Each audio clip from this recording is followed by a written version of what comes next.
Oh, you know what that sound means? It means the glorious path of nostalgia is in front of us.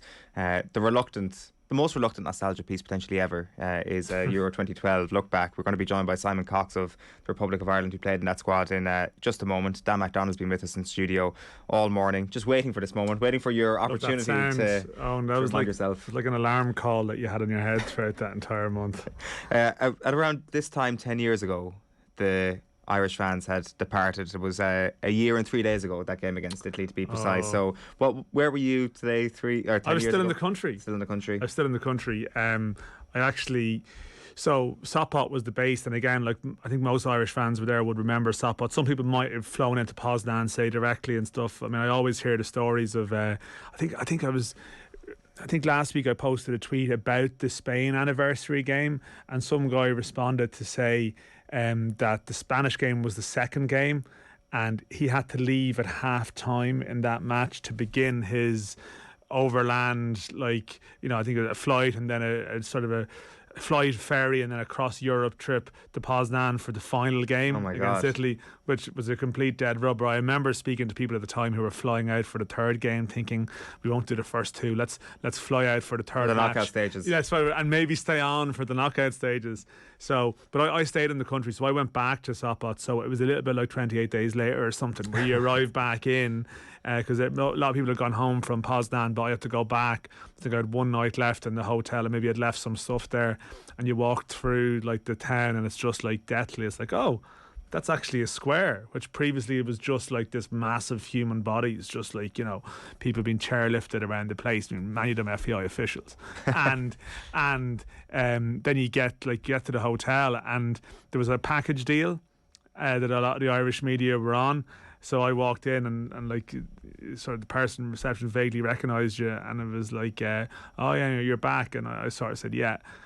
And I was like, I'm the only one here. And you could just see the look of horror, because clearly the deal had maybe included this sense that, an extra night, if everyone got through to the knockout, and actually would have triggered like an extension of your night in the hotel.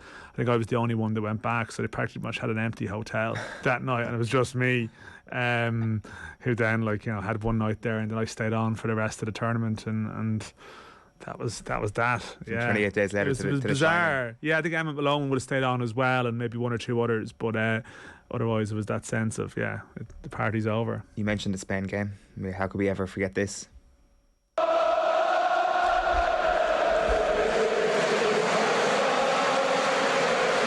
You're trying to file at this point, I presume, well, I mean, sadly it wasn't too hard to file in this game, because there was no sense of like a last minute goal is going to come along and lead to some kind of rewrite. I mean, sadly that game was over from pretty early, really, wasn't it? I mean, that was the thing. It wasn't one for like last minute sort of, or 84th, was it Robbie Brady and Lille was maybe 5 minutes to go, and that's like frantic rewrite, but it's a happy story rewrite. Whereas I think that was the thing about just covering that tournament. I know it's just a media point, but it was why I sort of found that hard going is that from the Croatian game onwards, it was just a lengthy post-mortem. Like every day was almost, well, what went wrong?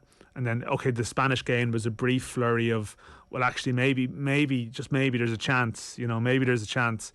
But then that chance was extinguished pretty quickly. And then you had this like drag of a build up to the Italy game, where it's just like, well, how do you put a spin? It's like, oh, but wouldn't it be great to get a point? Or, this sort of complete dead rubber vibe. I mean, like Ireland have never played in a dead rubber major tournament match before.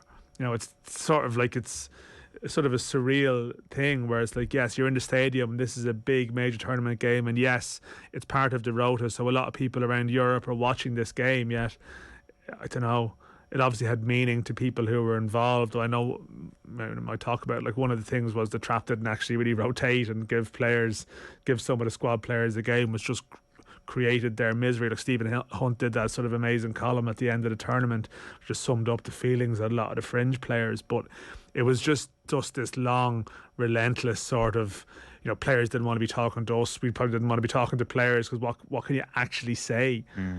Big game against Italy. It's like everyone knew it was a little bit of a charade in some respects. You know, that the party was really over. Like I wonder, as like time goes by, will Euro 2012 like be used as as some sort of informing factor in like being a cultural touchstone of that era, because like it really is, like if it was a successful tournament, like I think, you know, things like the group of debt, which our group became known as, and like the whole sort of trying to rebound out of a recession might have become a much bigger thing that was married to a sporting occasion, which, like, I mean, you can't marry the two things together, but it's something that we did pretty successfully when it comes to things like Italia 90 and Euro 88 and Ireland waking out of its slumber, and, you know, Jack's Army helping us along that way. I wonder if, you know, Euro 2012 had been a successful venture for Ireland, would it have the same level of adoration? Because, like, that's what we envisaged before Euro 2012. Like, I mean, especially people of a certain age who had 10 years without a major tournament. Their only memories of 2002 is like a television on wheels coming into their classroom. Yes. Or people sitting there leaving certain, like whispering around the exam hall. People like who weren't even alive for Italia 90 but have memories of Italia 90 because they've watched Really in the Years so much. That was the entire experience of Ireland at a tournament. And 2004, 2006 were heartbreaking qualification campaigns. 2010 was the worst of the lot. And then all of a sudden, Estonia get drawn out, and we're going to a tournament, baby. It's like the good times are back. And sure, we get Sean St. Ledger's goal, which was a beautiful moment for a period of time. But, like, I mean, compared to that, it's, like, I mean, it just must be one of the highest expectations for a tournament or for any sort of Irish sporting event that just didn't meet the reality. Oh, I mean, like, and you capture it there. I mean, I suppose everyone sees Irish major tournaments through where they were at that point of their life, right? And I suppose I see Euro 2012, I would have turned 30 that year. So for a lot of my friends, say, we were too young and too broke to go to the World Cup in 2002. Like, we thought about it, but just couldn't. Like 19, 18, 19, just didn't have the money to go to Asia. Some people did our age, but not many did. And I remember writing this around the time that, so like the previous tournament experience was 1994 in America, which wouldn't have been cheap. But obviously a lot of Irish people went, but there would have been a lot of Irish people over there. But it was sort of a mainland Europe tournament for the first time since 1990. So for anyone sort of under the age of maybe 40 that was there, yeah, like there was that real sense building up to it that it was like this. It was like, this is our time. This is our generation's chance to be the adult generation during Italia 90 and USA 94, that you would have grown up and watched them and got a sense this is big. I can be on Really in the Years. But it's like, yeah, exactly. Like, this is it. Like, you know, everyone, let's watch this and get down to like the Walkins 10 roundabout or something, or like the Polish version of it. And that it became so deflating so quickly. It was that realization that, no, this is not our moment. And like some people would say that, like, and we're not mentioning the Saipan word again, but that was the end of the age of innocence to some degree, that the discourse around the team became a lot more cynical, a lot more fractured. And so 2012 turned sour very, very quickly. And you have even the Roy Keane, say, representation in studio having a go at the fields of Athenry, and you had this conflict between people going, should we be celebrating this? This is crap. This is dreadful, and this is a great celebration. And of course, from my perspective, you can't get away from the fact that, like, you know, the FAI at the time, like, the whole thing was massively cosmetic. It was like, we're all having a party, yet at home, like, Monaghan United went bust during that tournament. Like, a Premier Division team in our country folded during that, and it was like a footnote because, well, we're over here with the tournament. Like, can we not no be distractions, please? Can we not be dealing with this here? But it actually, like, sums up the complete dysfunction of the game, and, like, in many respects, that's why the whole Euro 2012 thing was like one big lie. It was like, here we are having a great time over here in Poland, and isn't it brilliant we're here? But actually, like, it was built on, like, foundations made of sand, and everything that's come out subsequently, you hear a lot of the stories, the anecdotal tales around 2012. It was like the extreme version of what was coming down the tracks. And, you know, in a strange way, and I found it massively disappointing at the time, but, like, what course does history take if Ireland did well in that tournament? Do you just prolong that sort of, possibly, you know? And like 2016 was a much better major tournament experience, and obviously there was that accompanied a lot of mad stuff going on in the background too. Maybe if there was 24 teams in 2012, Ireland get a different group. It's a bit softer. It's easier to get out of the group. What way does it run? Who knows? What way does it run? We've got Simon Cox on the line. Simon, you're very welcome to the show. How are you getting on? Yeah, I'm fine, lads. How are you? I'm not sure whether to say I'm sorry for bringing this up or what to say. I presume it's not an overly fond memory for you, but it's still playing and starting against Spain in a major tournament. Yeah, I mean, listen, it's still probably the best memory I've got in football in terms of, you know, being at a major tournament. But ultimately, what transpired throughout the tournament probably isn't something that lives fond in the memory. Simon, I was just going to say that because you're probably in that small group of players in that squad who didn't get 2016. Like, well, actually, maybe it was quite a number of that squad actually didn't. But it's probably a strange one because the ones who went to 2016, you hear them say, well, it was a better experience than 2012. But obviously, you didn't get that chance. So, like, it was for you, it was still a special point in your history. Like, I presume the reference point you would have with a lot of Ireland supporters who ever talk to you is that Spain game, right? Like, that is the moment that comes up. Yeah, I think it's probably the biggest question I always get is what was it like playing at that tournament? What was it like playing against teams like Spain and Italy? But ultimately, we weren't there just to take part. And for me, listen, we wanted to do well. Of course we did. But then as soon as you get the group that we got, I mean, it was always going to be difficult. But I just think that if the group had been the same, which is fine, but had the games been drawn in a different order, then maybe we would have had a little bit more of a chance. If we had got off to a good start, it might have given us a bit of a bounce. But had we played, say, Italy first, then Croatia, you could have come out with 2 points possibly, and then it would have been hang on to your hats for the Spain game. But it just wasn't to be, and we didn't. Whether we believed we would get out of the group or not, or how you're sort of digging into people's mindsets then. But listen, for me, it's still the biggest accomplishment for me in my career.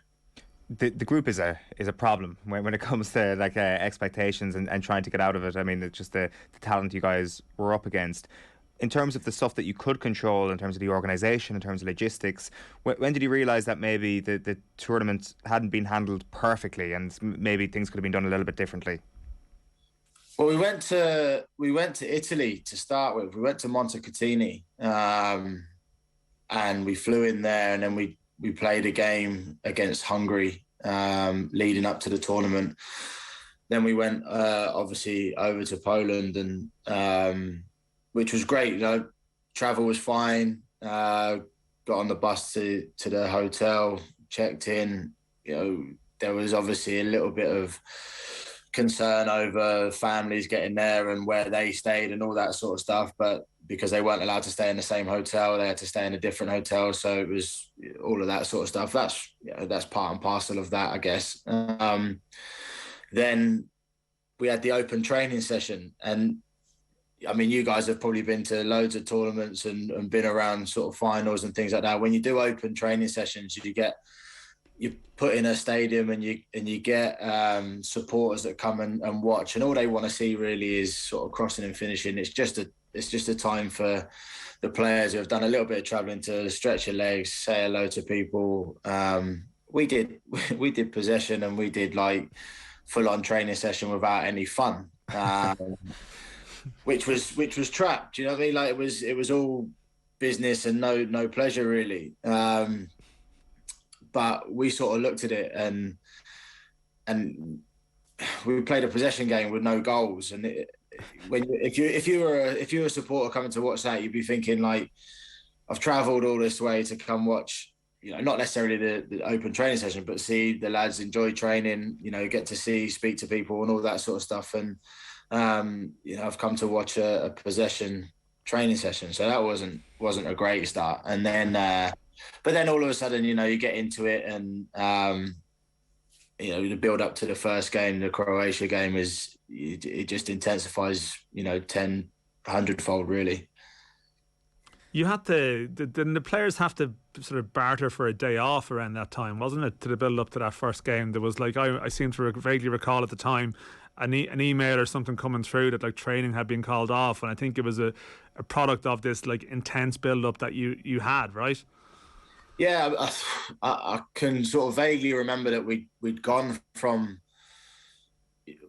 So obviously the lads who were playing in the Premier League and the lads who were playing in the Championship at the time obviously finished the season at different times. So the lads who were playing in the Championship, I think, finished first, and then they went over to Dublin and did a certain amount of days prior to everybody else meeting up. Then obviously the Premier League boys came in, and then they did a few days. Then we went off to Italy. Then we played the game. So you're talking, I don't know, second week of May, probably as soon as the season finishes, talking second week of May all the way through to the final day of the campaign. So final day of the Italy game, you're probably talking 2 days off. But that was probably Trapp's way. It's the Italian way. It's live, breathe, sleep, eat, drink, everything football without any respite. But he sort of got that confused with what the island way is and compared to what the Italian way is. So, it was a little bit tough. But listen, ultimately, you're going into a major tournament, so it's not exactly going to be a walk in the park. How did Trapp respond to this picture that Dan painted earlier on of the Ireland team being relatively close to this massive stag party?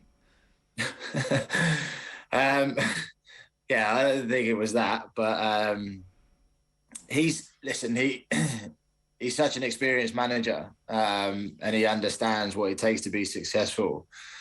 But the difference in cultures is sort of chalk and cheese, really. The Irish way is to be at the tournament, to enjoy the tournament, to try and do well at the tournaments, as well as all the games prior. But the Italian way is to win tournaments, is to win every game that they play in. So there's a difference in sort of mindset in that way. We weren't there on a stag party. No, to be clear, we weren't suggesting you were on a stag party, but it was more so the environment of the hotel being in the middle of Sopot, which was absolutely chaotic. That's what the reference to. I think like the players were spoken about it previously, that you'd sort of take a walk down the town and it was manic. Like outside the window, you could almost hear the fans outside, as opposed to it being a sort of the team staying in a retreat. You were like right in the middle of the action, if you know what I mean. Yeah, I think put it this way, we were on the beach as well, and it was a nice setting, to be fair. When the families come over, if you had kids at the time, you could sit and play with them on the beach for a little bit. But you'd complain if you were miles away as well, in the middle of nowhere. So I feel like I get the idea of where it was, but you also have to think of, if you do get a day off and you're in the middle of nowhere, then what do you do?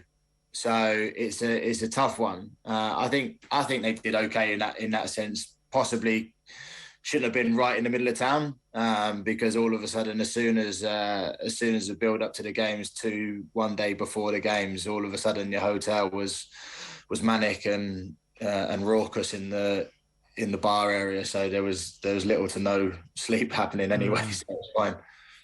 So in that first game, Simon, you come on after 54 minutes for Aidan McGeady, I think it was, in the defeat to Croatia. And I'm not sure, is it the impression you make? Is it how well you're going in training? But what are the discussions like where Trapp comes to you and says, you're starting up front for me against Spain? Well, I don't know if you go back to the Italian game where we played in Belgium, where Andy Keogh did. He did a really good job on Andrea Pirlo in that game, and we ended up winning the game, I think 2-0 or 2-1. And Trapp sort of had that in his mind, and he wanted to play sort of five across the middle, leave Robbie up top, and sort of try and compact the midfield. It would have been Keith Andrews, Wheelo, Aidan, me, and Duffer, and we would have just tried to compact it as much as we can. But all of a sudden, you got to think of, when you get the ball, what do you do? And it was just a tough day at the office, when you're coming up against those kind of lads. When you're talking Xabi Alonso, Busquets, Silva, Xavi, Iniesta, it's a little bit of a tougher ask to try and keep hold of the ball when you regain it, because you're without the ball for a long period of time. So your job was to drop back that day, and Robbie Keane was the sole striker? Yeah, it was to try and nullify the midfield and make sure that we made it difficult to play for the 3 or 4 Spanish lads in there, and then it was trying to hit on the break. But for me, it was, I mean, listen, whether we would have played 4-4-2, whether we would have played, any system possible, I think we needed pace, and between myself and Robbie, we're not the quickest, so it was always going to be a very, very tough ask, and we were always probably going to be sat back defending for most of it, so we needed a bit of pace. And when he come to me and he said, look, we're going to play in the Spain game, are you okay with that, or are you ready for that? And I was like, I'm never going to turn that down. So whether I thought I was the right option or not, I'm never going to say no to a possible start in a European Championships. I mean, they're European champions, they're world champions at this point. I can't imagine there's any way that you can underrate going up against Alonso, Busquets, Xavi, and then even Ramos and Piqué at the heart of their defence. But having said that, when you get out on that pitch that evening, were they even a level above what you expected? About 4 or 5 levels above. Right.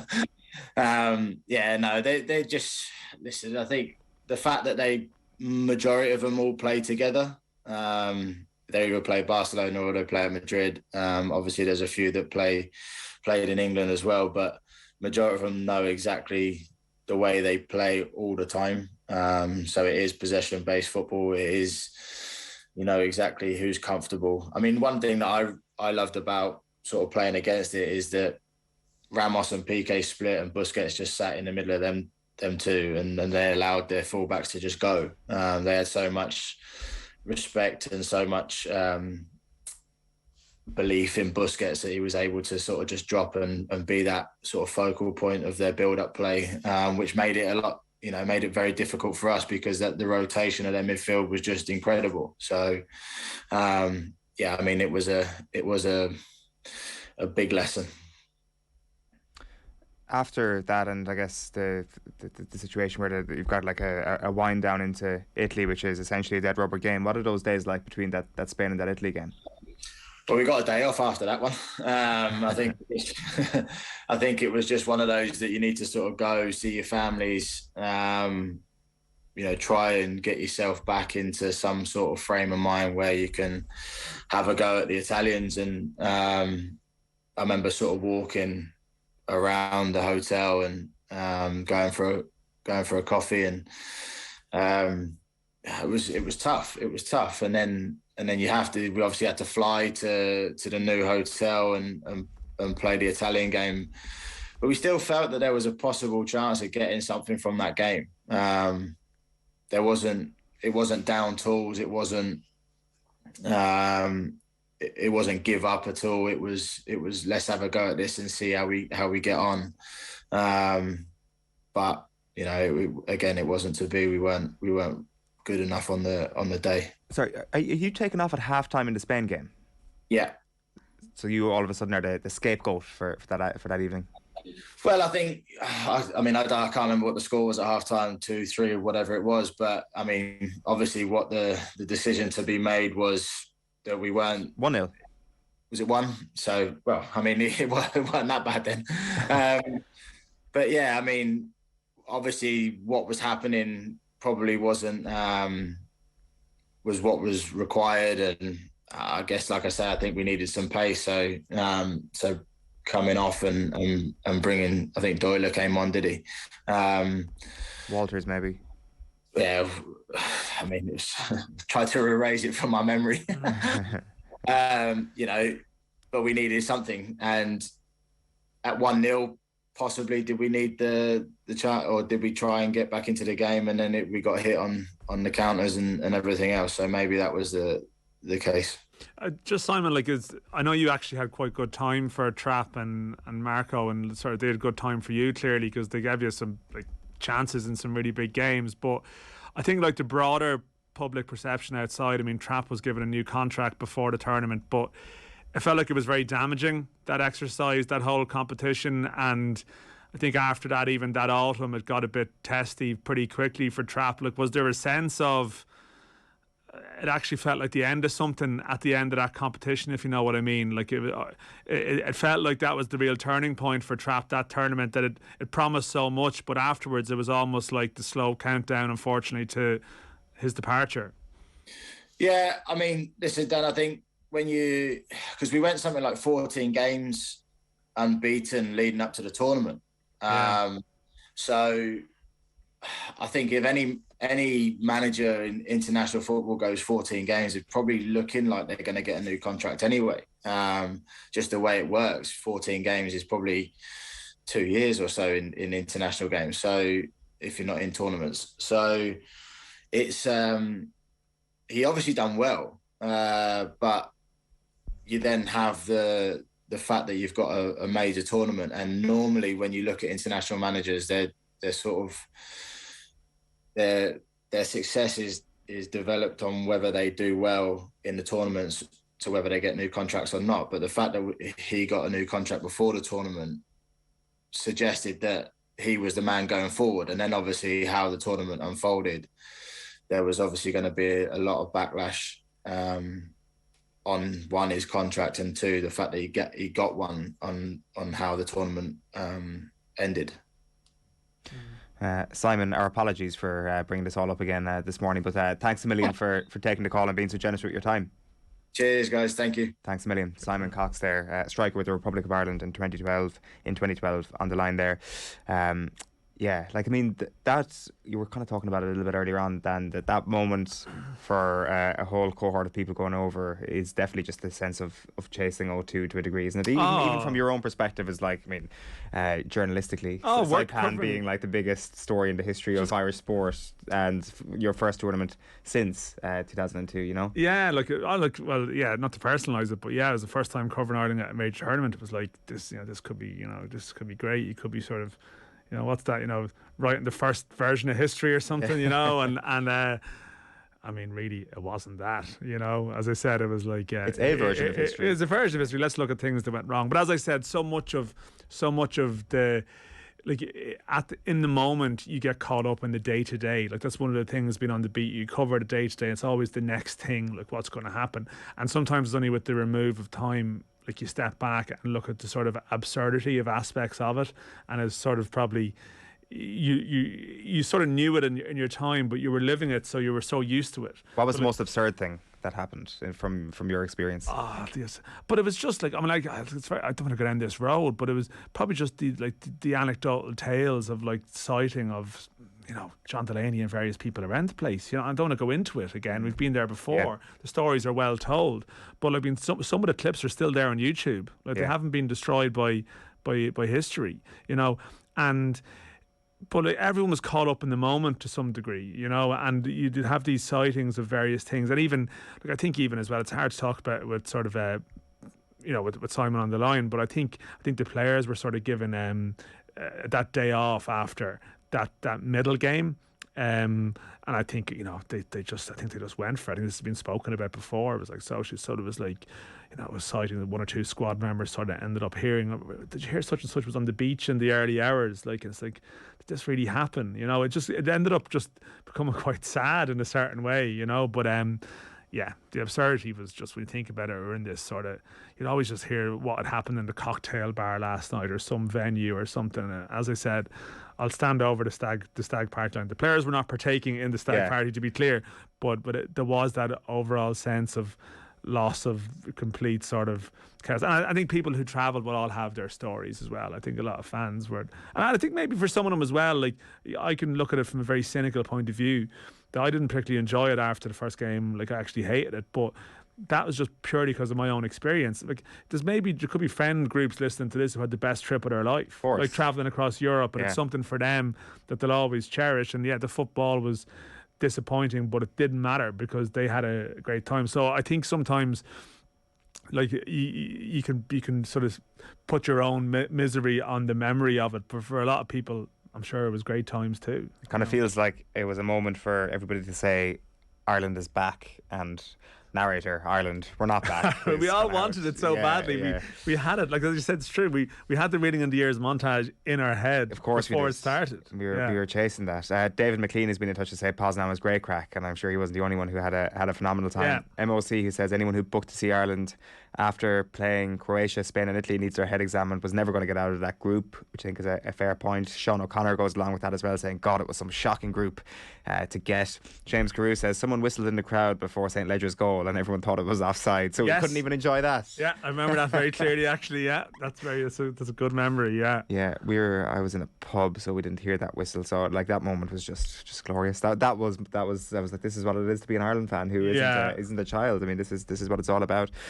MOC says we were not good enough to be there, only for we got Estonia. We would not have beaten another qualifying team. Definitely getting Estonia was a significant help. Yeah, well, see, I think the point is, and I think this has been touched on by players before, like that team was past its peak. Like I really think that Ireland team would have done okay at the World Cup in 2010, but it was a tournament too far. And like someone like Simon's a bit different because he was probably in his Irish peak at that time. That was his sweet spot of his Irish career, but a lot of the others, they weren't. And I think that was one of the things. They had that big, long, grueling build-up.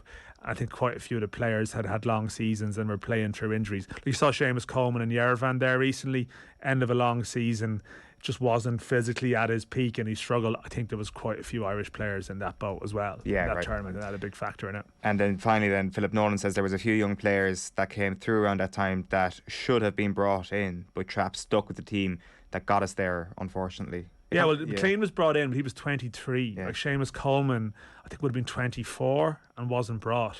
You know, James McCarthy, I think had a family reason, but again, he would have been 22. Like they weren't 17, 18. That squad would have done quite well at the World Cup 2 years previously. Yeah, that's the whole point. It was definitely the moment had passed, and even the 6 to 9 months from Estonia to the tournament itself was big in terms of where that group were. But yeah, you'd forget how long a distance there was actually between those two periods. Forget a lot of things about that time. Yeah, for sure. We'll park that there.